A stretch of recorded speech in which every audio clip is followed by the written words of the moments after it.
A peaceful morning, the sun's rays filtered through the vast fields. But amidst this tranquility, a horrifying scene unfolded on the railway tracks. A helpless golden retriever named Goldie was tied to the tracks, her three tiny puppies trembling beside her. The distant train whistle grew louder, their time running out. Who would do such a cruel thing? And can anyone save them before it's too late? The sun rose gently over the quiet fields of the Midwest, its golden rays casting long shadows across the countryside. The morning air was crisp, carrying the faint scent of dew and wildflowers. Birds chirped in the trees lining the dusty road, their melodies blending with the occasional rustle of leaves in the breeze. It was a peaceful start to what seemed like an ordinary day. But amidst this tranquility, a scene of despair unfolded on the railway tracks that stretched across the rolling plains. Goldie lay tied to the cold steel rails, her thin, emaciated body trembling with exhaustion. Her once lustrous coat was now dull and matted, clinging tightly to her ribs. Her eyes, wide with fear, darted around as if searching for salvation. Beside her, three tiny puppies huddled together, their fragile bodies shaking from cold and hunger. Their high-pitched cries broke the stillness of the morning, each whimper a plea for help.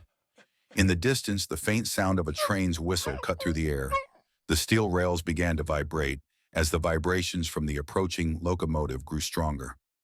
Goldie let out a mournful whine, her body straining against the ropes that bound her. The puppies, sensing the looming danger, clung to their mother, their tiny paws pressing into the dirt. Time seemed to slow as the train's whistle grew louder, a harbinger of impending disaster. Driving along the quiet road, Matthew Carter tapped the steering wheel lightly to the rhythm of a hymn playing on the radio. His mind wandered as he prepared for another day of teaching at the local high school. The car, a silver Toyota Camry, with its neatly kept interior and a small wooden cross hanging from the rearview mirror, was a reflection of Matthew's steady and disciplined life. At 50, Matthew was the epitome of dedication.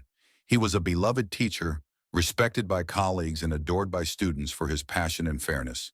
His lessons went beyond textbooks, often infused with wisdom drawn from his own life experiences and his unwavering faith in God.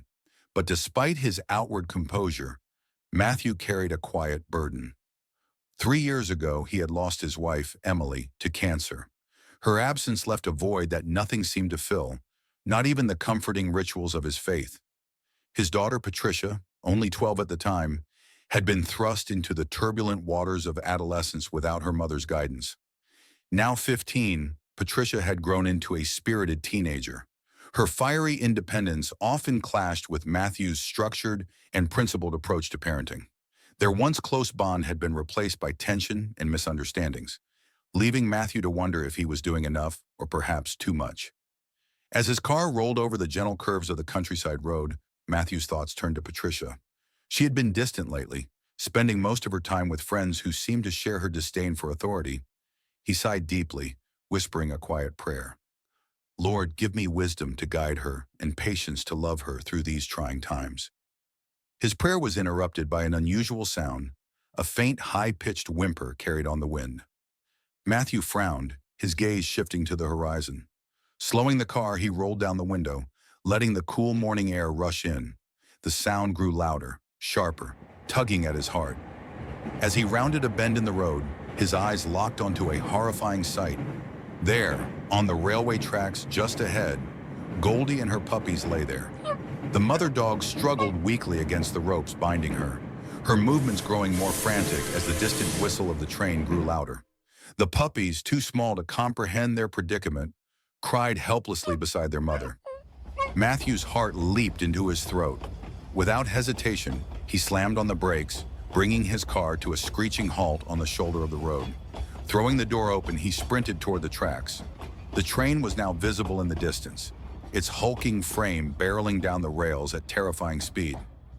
"Hang on, a swing!" he called out, though the dogs couldn't understand. His feet pounded against the ground as he closed the distance, his breath coming in the sharp bursts. The vibrations of the tracks grew stronger with each step, the metallic of the rails a cruel reminder of the ticking clock. Dropping to his knees beside Goldie, Matthew worked frantically at the thick knots that bound her to the rails. The rope was old and coarse, digging into his palms as he struggled to loosen it. The train's whistle blared again. Closer now, its deafening roar sending a shiver down his spine. "Come on! Come on!" "Aha!" he muttered through gritted teeth, his fingers trembling. The mother dog whimpered softly, her eyes locking onto his with a mix of fear and hope. The puppies cried louder, their tiny bodies pressing against her, as if begging her to protect them. Matthew glanced over his shoulder. The train was no more than a few hundred feet away, its massive form bearing down on them like an unstoppable force. He whispered under his breath, "Lord, give me strength." With a final desperate tug, the knot gave way, the rope slackened, and Matthew pulled it free. His hands were raw and burning. Scooping up the three puppies in his arms, he called to Goldie, "Come on, girl, let's go." Goldie hesitated for a split second, her legs shaky and unsteady. Then, as if sensing the urgency, she rose and followed Matthew as he bolted from the tracks. Just as the train thundered past, Matthew dove onto the grassy embankment, the rush of wind and noise washing over him like a tidal wave. For a moment, there was silence. Matthew lay sprawled on the grass, his chest heaving as he clutched the squirming puppies to his chest. Goldie collapsed beside him, her body trembling but alive. She let out a soft whimper, her nose nudging Matthew's arm as if to say thank you. Matthew exhaled deeply, his head falling back against the ground. Looking up at the sky, he whispered, "Thank you, Lord, thank you." The train's rumble faded into the distance, leaving only the soft cries of the puppies and the steady rhythm of Matthew's breathing. He sat up, cradling the tiny lives he had just saved. He knew that this moment, this act of courage and compassion, would mark a turning point in his life and in the life of his family. The journey back home was quiet, save for the occasional whimpers of the puppies nestled in Matthew's lap and the labored breaths of Goldie lying on the back seat of his car. Matthew drove cautiously, his mind racing with a mix of relief and concern. He had saved their lives, but their frail condition made it clear that this was just the beginning. As the car pulled into the driveway of his modest home, Matthew turned off the engine and sat for a moment, gathering his thoughts. His small suburban house, with its neatly trimmed lawn and flower beds, had always been a haven of routine and order. But today it felt different, charged with an urgency he hadn't felt in years. Opening the car door, Matthew carefully carried the puppies into the backyard, where the shade of a sturdy oak tree provided a cool refuge. Goldie followed weakly, her golden coat catching the afternoon sunlight as she limped behind him. Setting the puppies down on a soft patch of grass, Matthew brought out bowls of water and the leftover chicken from the fridge. "Here you go," he said softly, placing the food and water in front of Goldie. She hesitated at first, her wary eyes darting toward Matthew before she cautiously lapped at the water. The puppies, too small to eat solids, nuzzled against their mother seeking comfort. Inside the house, Patricia sat sprawled on the living room couch, earbuds in and her phone in hand. The muffled beat of a pop song played as she scrolled through her social media feed. Her auburn hair was tied up in a messy bun, and her expression carried the aloof indifference typical of teenagers her age. Hearing the front door open, she glanced up briefly as Matthew walked in. His clothes were still dirt-streaked, and his expression looked more focused than usual. Patricia raised an eyebrow. "What happened to you? Wrestling in the mud or something?" Matthew hesitated, then decided it was better to involve her than to let her find out later. "I found some dog," he said simply. Patricia pulled out one earbud, now mildly interested. "Dogs, like strays?" "Something like that," Matthew replied. "They were in trouble. I brought them home." This piqued Patricia's curiosity. She got up and followed her father to the backyard. She stopped abruptly at the sight of Goldie and her puppies. "Whoa!" Logically, she murmured, stepping closer. "Where did you find them?" "On the tracks," Matthew said, his voice heavy. "They were tied up. Someone left them there to die." Patricia stiffened, her face betraying a flicker of something unreadable. She crouched down near the puppies, her fingers brushing lightly against their soft fur. Who would do something like that? Matthew didn't answer, but he watched her closely. It was rare to see Patricia show such genuine interest in anything he said or did. For a moment, he thought he saw a glimmer of empathy in her usually guarded expression. Over the next few days, Matthew devoted himself to nursing the dogs back to health. He cleaned Goldie's wounds, fed her nutritious meals, and ensured the puppies were kept warm and safe. Patricia, though initially distant, began to linger in the backyard more often, watching her father work and occasionally helping with small tasks.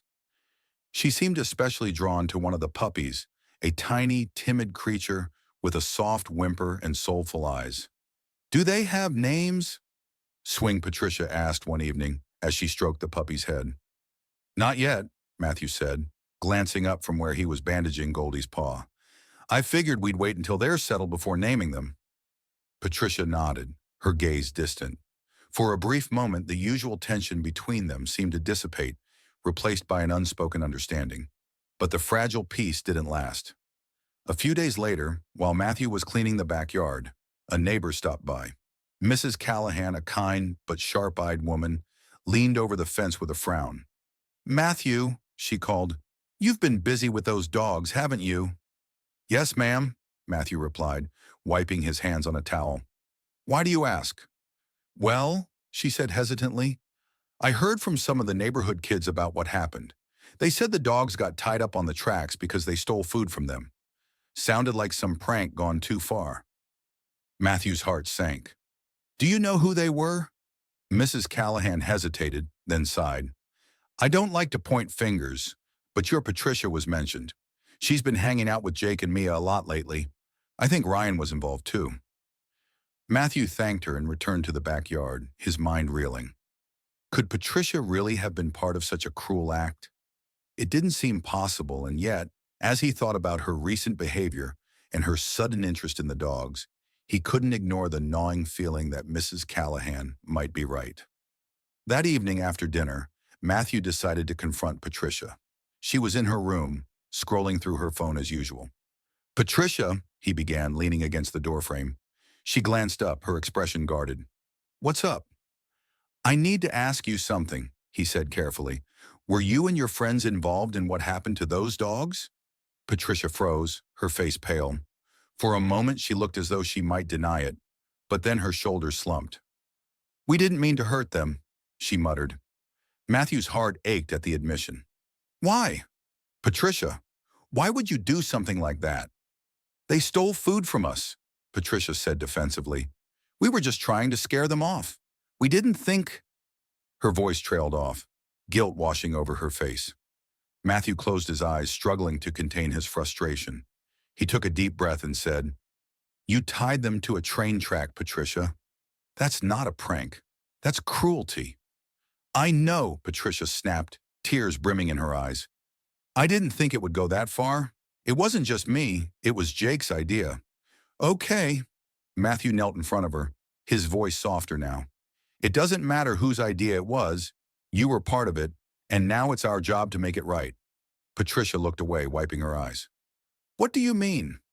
"You're going to help me take care of those dogs," Matthew said firmly, "and you're going to apologize to them in the only way that matters, by showing them kindness and responsibility." Patricia hesitated, then slowly nodded. For the first time in a long while, Matthew saw a glimmer of the compassionate child he knew still existed beneath her tough exterior. Little did they know this was only the beginning of a journey that would challenge both of them, reshaping their relationship and their understanding of compassion and forgiveness. The following day, Matthew decided it was time to confront the truth. The pieces of the puzzle were slowly coming together: the neighbor's story, Patricia's confession, and the unspoken guilt in her eyes. But he knew this wasn't just about punishment, it was about understanding. Matthew believed that every action, even one as cruel as this, came from a place that needed healing. By late afternoon, the backyard was quiet, except for the soft rustling of leaves and the occasional whimper from the puppies. Matthew sat on the porch, the dogs resting near his feet as Patricia reluctantly approached with her 3 friends in tow. Jake walked ahead, his usual cocky grin now replaced by an uneasy expression. Mia followed, her shoulders hunched, eyes darting nervously. Ryan lagged behind, his face impassive, though the tension in his clenched fist betrayed his discomfort. "Thank you for coming," Matthew said, his tone steady but firm. He gestured for them to sit on the porch steps. "We need to talk about what happened." Jake was the first to speak, his voice defensive. "Look, we didn't mean to hurt them. It was just a prank." Matthew interrupted, his voice sharper now. You tied helpless animals to train tracks. Does that sound like a prank to you? Jake faltered, his gaze dropping to the ground. Beside him, Mia sniffled softly, wiping at her eyes with her sleeve. Ryan, arms crossed, remained silent, but his jaw tightened visibly. Matthew continued, his voice softer but laced with conviction. I'm not here to humiliate you or to make you feel worse than you already do, but I need to understand why you did it. Start from the beginning. Jake hesitated before speaking, his usual bravado crumbling under Matthew's steady gaze. We were at the park, he mumbled. We had some hot dogs and the big one. Swing, he motioned toward Goldie. She came out of nowhere and grabbed one. She looked hungry. But we were mad because we didn't have much food left, Mia added quietly, her voice trembling. And we thought she... Component placement. She broke off, her face crumpling with guilt. Ryan finally spoke, his tone cold. It was Jake's idea to tie them up. I didn't want to, but I didn't stop him either. Oh, come on, Jake snapped, his voice rising. You laughed about it. Don't act like you didn't think it was funny. That's enough, Matthew's voice cut through their argument, silencing the group. He exhaled deeply, running a hand through his hair. You all made a mistake, a terrible, dangerous mistake. But the way forward isn't through blaming each other. It's through understanding what you've done and taking responsibility. The words hung in the air for a moment, the teens shifting uncomfortably under Matthew's gaze. Patricia, who had been silent until now, finally spoke, her voice small. I didn't think it would go that far. We just wanted to scare them. Matthew turned to her, his eyes filled with a mix of disappointment and compassion. And what if I hadn't been there, Patricia? What if that train had come before anyone could stop it? Patricia's face flushed, her eyes welling up with tears. I didn't think... That's exactly the problem, Matthew interrupted gently. You didn't think. None of you did. But now you have to. He looked at each of them in turn, his voice steady. I'm not going to punish you, but I am going to teach you. These dogs need care, patience, and kindness. Everything you failed to show them before. You're going to spend time with them, help me care for them, and learn what it means to take responsibility for a life other than your own. The teens looked at each other, uncertainty and guilt etched into their faces. Jake was the first to break the silence. What do you mean? Like feed them or something? Feed them, clean up after them, walk them, Matthew replied. You'll be here every day until these dogs are healthy and ready to move on to better lives. That's how you'll make this right. Mia nodded almost immediately, tears still streaming down her face. Okay, she whispered. I'll do it. Ryan hesitated, his arms still crossed, but after a moment, he gave a curt nod. Fine. Jake sighed heavily, rolling his eyes. Whatever. I guess it's better than being grounded. Over the next few days, the transformation was slow but palpable. Jake, initially reluctant and dismissive, began to show a surprising creativity. He crafted simple toys for the puppies out of tennis balls and old ropes. And though he pretended not to care, his face lit up each time one of the pups eagerly pounced on his creations. Mia, the quietest of the group, found solace in tending to Goldie. She sat with her for hours, brushing her matted fur and speaking softly to her. The once nervous dog began to relax in Mia's presence, her tail wagging faintly each time the girl approached. Ryan, true to his reserved nature, bonded with the smallest and shyest of the puppies. He walked the pup around the yard, his gruff demeanor softening as the tiny creature looked up at him with trusting eyes. Patricia, meanwhile, surprised Matthew the most. She threw herself into the work with an earnestness he hadn't seen in years. Whether feeding the dogs, cleaning their bedding, or simply sitting beside them in the quiet of the evening, she seemed to find a sense of purpose in the task. And though she didn't say it outright, Matthew could see the guilt in her every action, a silent apology to both the dogs and to him. One evening, as the sun dipped below the horizon and the backyard glowed with a warm golden light, Matthew sat on the porch, watching the teens interact with the dogs. Jake was tossing a ball for one of the puppies, laughing as it clumsily chased after it. Mia sat cross-legged beside Goldie, her hands gently stroking the animal's now glossy fur. Ryan leaned against a tree, the smallest puppy curled up at his feet, its tiny snores barely audible in the stillness.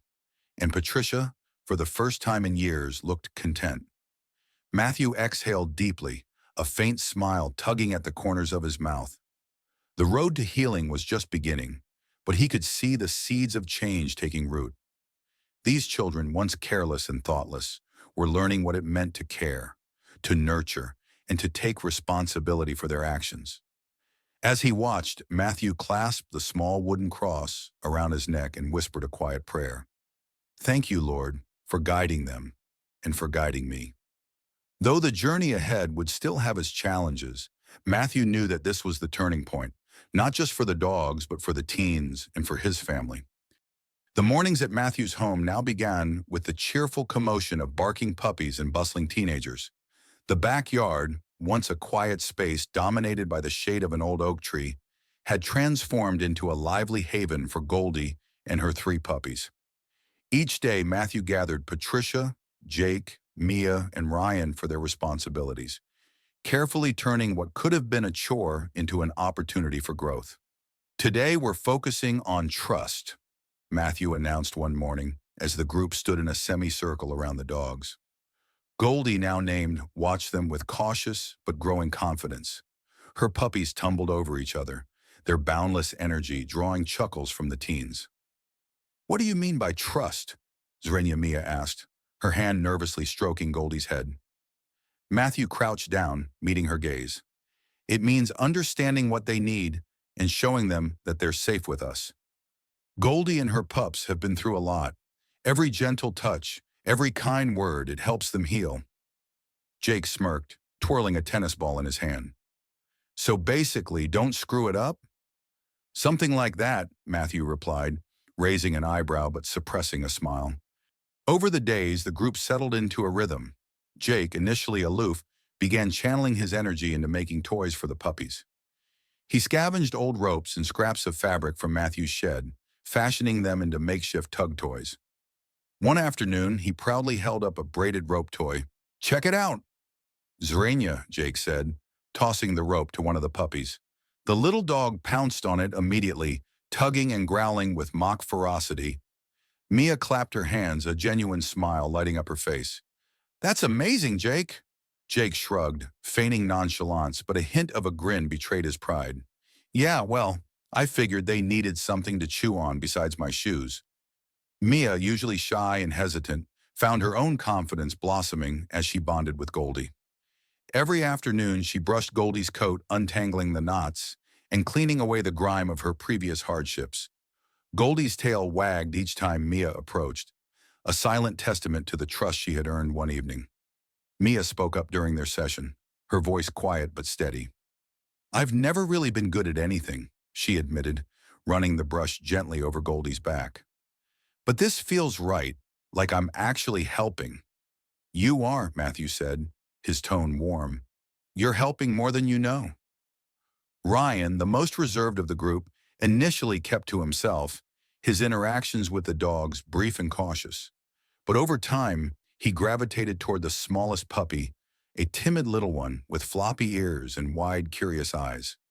The two formed a quiet bond, Ryan often taking the pup on walks around the yard, his gruff demeanor softening as the tiny creature looked up at him with trusting eyes. "You've got a knack for the quiet ones," Matthew observed one afternoon as he watched Ryan crouch down to offer the puppy a treat. Ryan shrugged, but didn't look away from the puppy.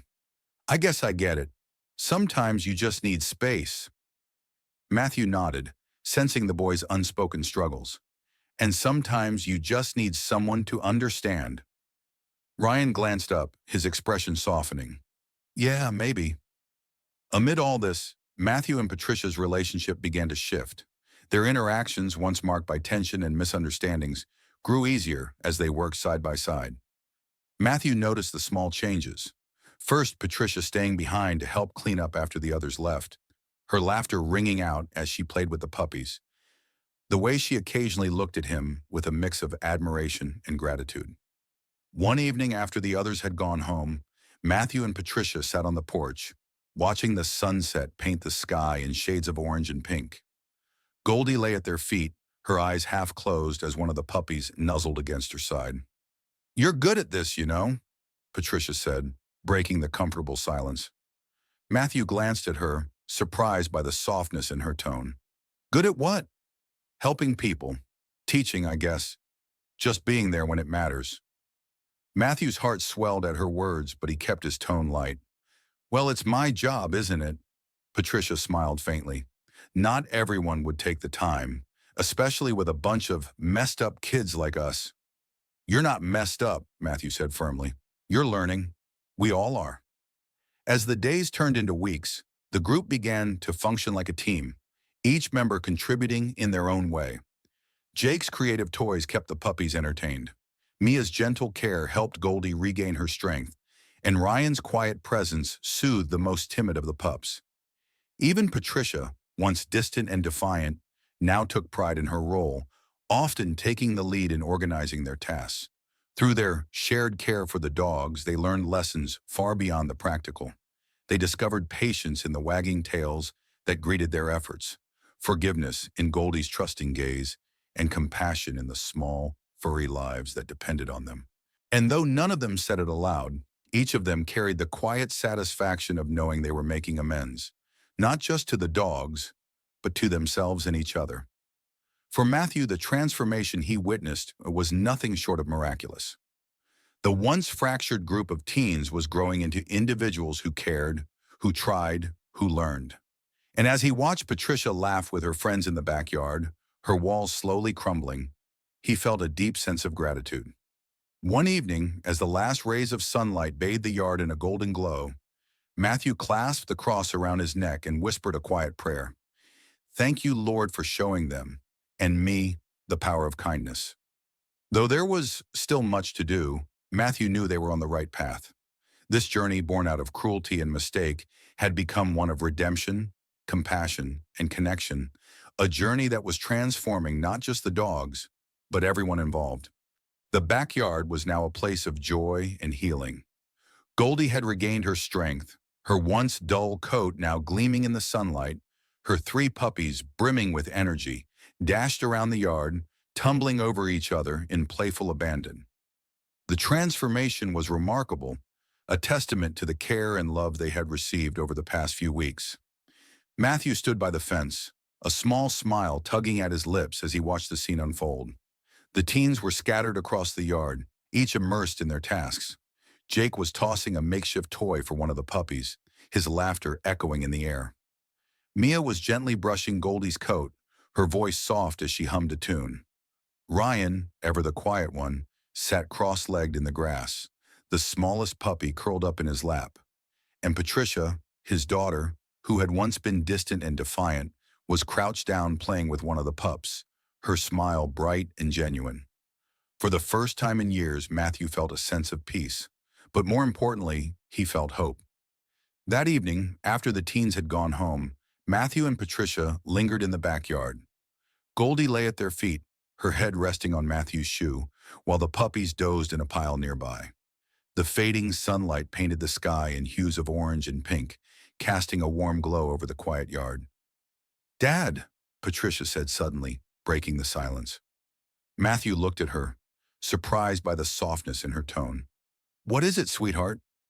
Patricia hesitated, her gaze fixed on the ground.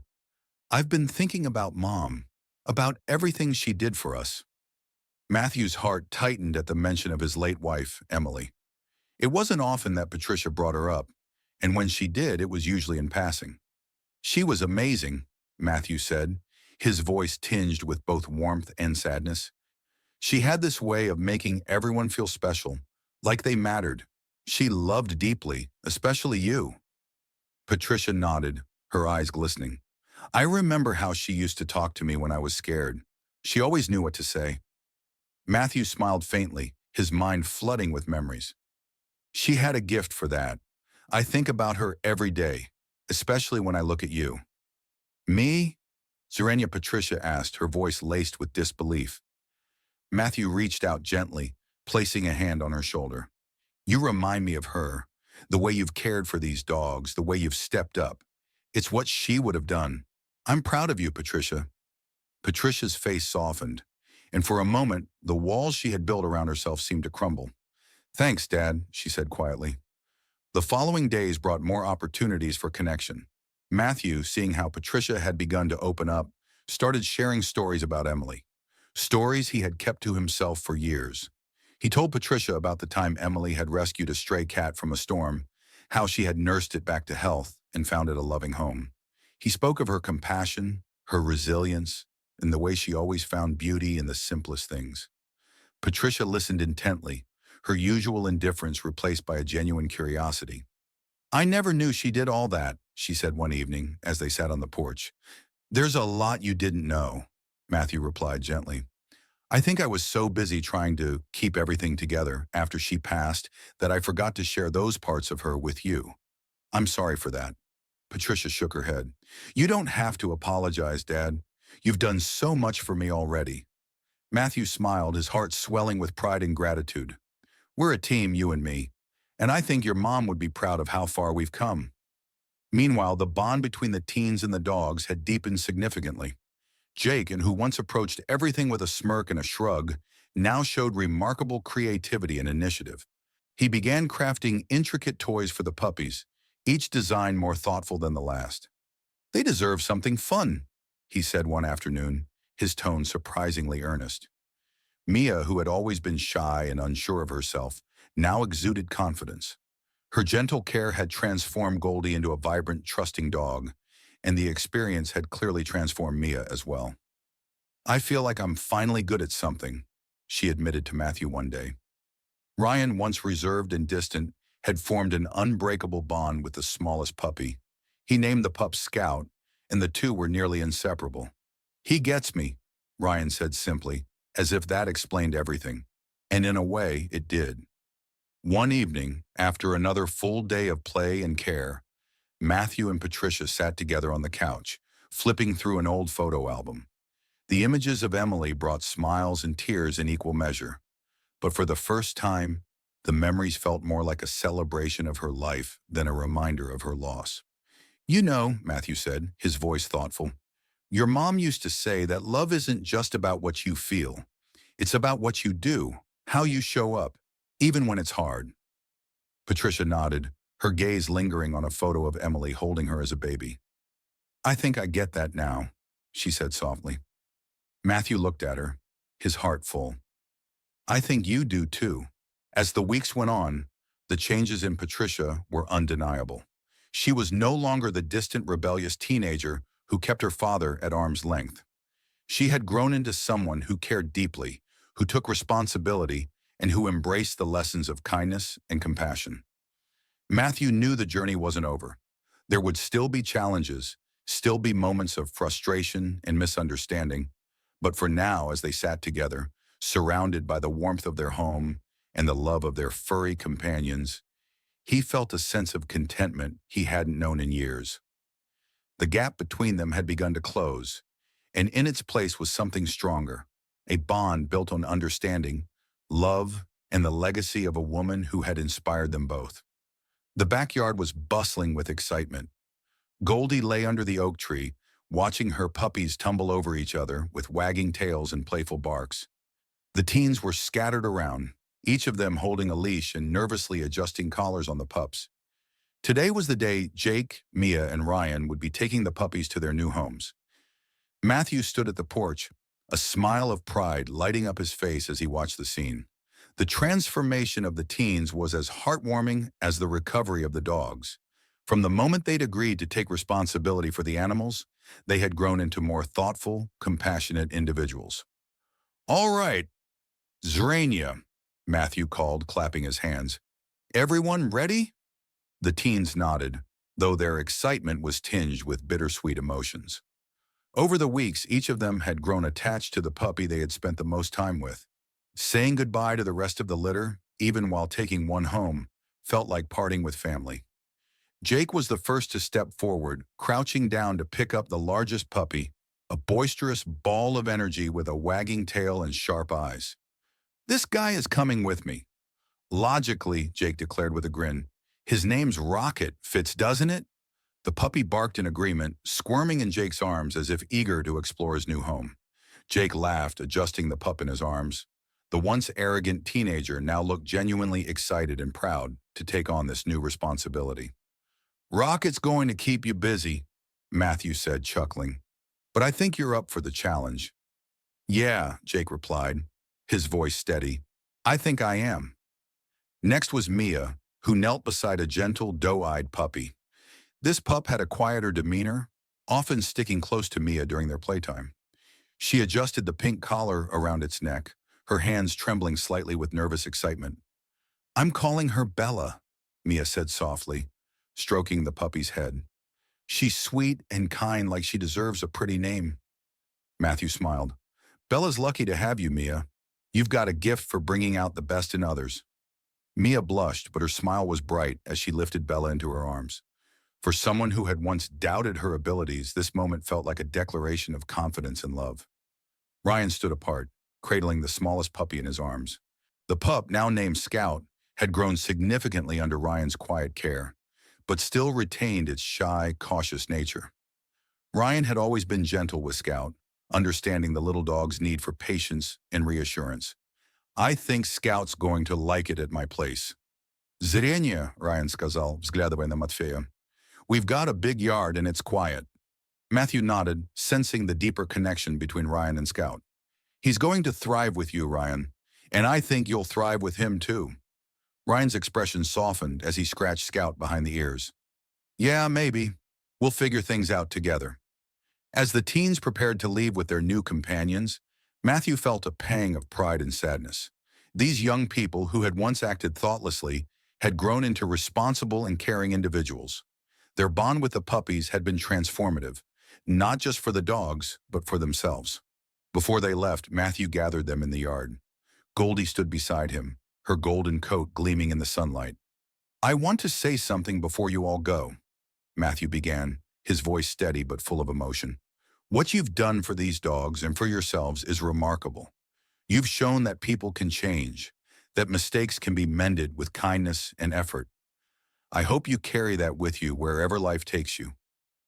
The teens nodded, their eyes reflecting the weight of his words. One by one, they thanked him, their gratitude sincere and heartfelt. Then, with their puppies in tow, they headed off to begin this new chapter in their lives. As the yard grew quiet again, Matthew turned to Patricia, who stood silently beside him. You okay? Swing, he asked gently. Patricia nodded, her gaze fixed on Goldie. Yeah, it's just weird. The puppies are gone, but it feels right. It does, Matthew agreed. He crouched down to scratch Goldie behind the ears. And Goldie's staying right here with us. Patricia smiled, her face lighting up. She's part of the family now. She always was, Matthew replied. She's just making it official.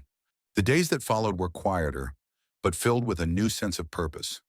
Goldie, now fully healthy, settled into her role as both a companion and a reminder of the journey they had all taken. Patricia took pride in caring for her, often taking her on walks or curling up with her on the porch in the evenings. For Matthew, this new chapter marked a turning point in his relationship with Patricia. The distance that had once defined their bond had been replaced by shared moments of warmth and understanding. Goldie had become more than a dog. She was a bridge that had brought them closer together. Occasionally, Jake, Mia, and Ryan would stop by with their puppies, sharing stories of their antics and growth. Each visit was filled with laughter and a sense of camaraderie that had once seemed impossible. As Matthew watched the teens interact, their newfound maturity shining through, he felt a deep sense of fulfillment. What had started as a tragedy had become a story of redemption, love, and the power of second chances. Goldie nudged his hand, her tail wagging gently. Matthew smiled, kneeling beside her. You're a part of all this, you know? Swing, he murmured. You brought us together. Goldie's eyes met his, her gaze steady and filled with trust. And in that moment, Matthew knew that though life would continue to bring its challenges, they had found something precious, a new beginning rooted in kindness, responsibility, and the unbreakable bonds of family. The morning sun streamed through the kitchen window, casting a warm glow over the small table where Matthew and Patricia sat. Goldie lay at their feet, her golden coat gleaming in the soft light. A peaceful rhythm had settled into their lives, one shaped by the quiet joys of caring for one another and the unspoken gratitude for how far they had come. Patricia poured herself a second cup of coffee, a habit she'd picked up from her father, and glanced at Goldie. "She's really ours now, isn't she?" "Zranya," she said with a smile. Matthew looked up from the newspaper, his eyes twinkling. "She's always been ours. We just needed to figure it out." Goldie let out a soft bark as if agreeing, her tail wagging lazily against the floor. Patricia reached down to scratch behind her ears, a gesture that had become second nature. "I think she knows she's home," Patricia said softly. Matthew nodded, setting the paper aside. "And I think we found our way home too." Though the puppies had moved on to their new families, they were never far from Matthew and Patricia's hearts. Jake, Mia, and Ryan had kept their promise to stay in touch, and the bond forged through their shared care for the dogs remained strong. One sunny afternoon, the backyard was once again alive with laughter as the teens visited with their puppies. Rocket darted around the yard like a blur of energy as Jake tossed a ball for him. Bella sat calmly beside Mia, her gentle demeanor unchanged, while Scout trotted after Ryan, still shy but more confident with every step. "They've grown so much," Patricia said, watching the playful chaos unfold. "They have," Matthew agreed, "and so have the kids." Jake walked over, wiping sweat from his brow. "Rocket's a handful, but I think he's teaching me patience," he said with a grin. Mia laughed, brushing Bella's fur. "Bella's like my shadow now. She follows me everywhere." Ryan, standing nearby, added quietly, "Scout's different, calmer, I guess. He's good for me." Matthew smiled, his heart swelling with pride. "You've all done an incredible job. Those pups are lucky to have you." As the day wore on, the teens and their dogs settled into the shade of the oak tree. Stories flowed easily, tales of Rocket's mischievous escapes, Bella's knack for finding the coziest spots, and Scout's newfound bravery. Patricia joined in, recounting Goldie's quirks and the way she'd become part of their family. For the first time in years, the sound of her laughter filled the air, and Matthew couldn't help but marvel at the transformation in his daughter. He thought of Emily, of how proud she would have been to see the woman Patricia was becoming. The ache of her absence was still there, but it was no longer a weight. It was a memory that brought warmth instead of pain. That evening, as the last rays of sunlight faded, the teens said their goodbyes, promising to return soon. Goldie and Patricia walked them to the gate, their presence a quiet reminder of the journey that had brought them together. After everyone had gone, Matthew and Patricia sat on the porch, the quiet of the evening settling around them. Goldie lay at their feet, her breathing steady and content. "Do you think Mom would be proud of us?" Patricia asked suddenly, her voice barely above a whisper. Matthew turned to her, his expression tender. "I know she would. She always believed in the power of love and kindness, and she'd be proud of how you've embraced those things." Patricia smiled, her eyes glistening. "I think I'm starting to understand what she meant about how love isn't just something you feel, it's something you do." Matthew reached over, placing a hand on hers. "That's the most important lesson she taught me, and now you're teaching it to others." As the stars began to appear in the sky, Matthew and Patricia sat in comfortable silence, their bond stronger than ever. Goldie stirred, her tail thumping softly against the porch, as if to remind them of her presence. "Do you think we'll keep hearing from Jake, Mia, and Ryan?" Swing Patricia asked. Matthew chuckled. "If their stories about those pups are any indication, I think we'll be hearing from them for a long time." Patricia laughed, leaning back in her chair. "Good. It feels nice to be part of something bigger." Matthew nodded, his heart full. "That's what life's about, Patricia. It's about the connections we make and the love we share. Those are the things that last." As the night deepened, Matthew clasped the wooden cross around his neck, silently thanking God for the journey they had all taken. What had begun as an act of cruelty had transformed into a story of redemption, kindness, and love, a testament to the resilience of the human spirit and the bonds that connect us all. Goldie sighed contentedly at their feet, a golden thread woven through their lives, reminding them of the love that had brought them together and the promise of a brighter tomorrow. Life often surprises us, weaving unexpected connections and lessons into our days. Through Goldie and her puppies, Matthew, Patricia, Jake, Mia, and Ryan discovered that love is more than just a feeling. It's an action. It's in the care we give, the forgiveness we offer, and the moments we choose to show kindness, even when it's difficult. Their journey teaches us that no matter how broken a bond may seem, with love, patience, and compassion, it can be rebuilt stronger than ever. Matthew and Patricia's story reminds us of the beauty of second chances, not only for the dogs they saved, but for their relationships and their hearts. And in every step of their journey, the love and grace of God were present, guiding them to heal, grow, and strengthen the ties that bind us all. Goldie became more than a dog. She became a symbol of hope, a golden thread that brought together a father and daughter, a group of once wayward teens, and a community bound by compassion. God's love works in the same way, connecting us in ways we often don't see, teaching us to find joy in giving and to cherish the bonds we share. If this story touched your heart, share it with someone you care about. Let's spread the message of hope, compassion, and the enduring love of God. Leave a comment below and tell us about a time when love or kindness changed your life. You never know who might be inspired by your story. Don't forget to like and subscribe to our channel, Kinship Tales, for more stories that celebrate the transformative power of love and faith. Together, let's build a world filled with kindness, one act of love at a time. May God bless you and guide you in your own journey of compassion,